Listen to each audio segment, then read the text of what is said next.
Hi friends, ఇప్పుడు chicken pulao చేశానండి. దాంట్లోకి కర్రీ చేస్తున్నాను అనమాట. చికెన్ కర్రీ రెండు ఇదిగోండి. కుక్కర్ పెట్టుకుని అందులో ఆయిల్ వేసుకున్నాను. ఇప్పుడు అందులో ఇలా ఆనియన్స్ కట్ చేసుకున్నా. ఇప్పుడు అవి వేసేస్తున్నాను. ఇప్పుడు వీటిని బాగా వేయించుకుందాం.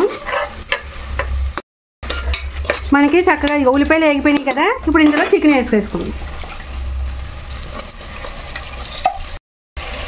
ఇప్పుడు ఇందులో అల్లం పేస్ట్ వేసుకొని బాగా మగ్గబెట్టుకోవాలి.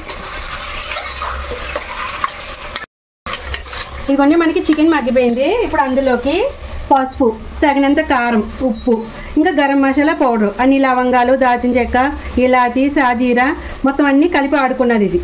ఇప్పుడు ఇవన్నీ కూడా ఇందులో వేసేసుకుంటున్నాం. ఇంకొక 5 నిమిషాల పాటు ఇలా మగ్గనిద్దాం. ఇప్పుడు ఇందులో కొంచెం పుదీనా కూడా వేసేసుకొని ఇలాగా మగ్గనిచ్చేద్దాము. ఇదిగో అంతే, చికెన్ కర్రీ రెడీ. అబ్బా అబ్బా కదా, అలా అనిపిస్తుంది కదా. కానీ మనకి ఇప్పుడు మగ్గిందండి. ఇప్పుడు చక్కగా చూడండి ఎంత బాగా మగ్గిందో. ఇప్పుడు ఇందులో కొంచెం వాటర్ వేసుకుందాం. ఒక చిన్న గ్లాస్ వాటర్ అలా వేసుకొని మనం ఇప్పుడు ఒక 2-3 విజిల్స్ వేయించేద్దాం.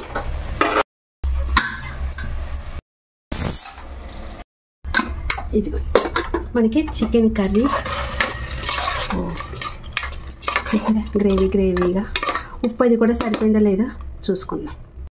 మనకు ఉప్పు అది సరిపోయిందమ్మా. ఇంకా లాస్ట్లో కొంచెం కొత్తిమీర వేసేసుకోవడమే. చక్కగా చికెన్ కర్రీ రెడీ.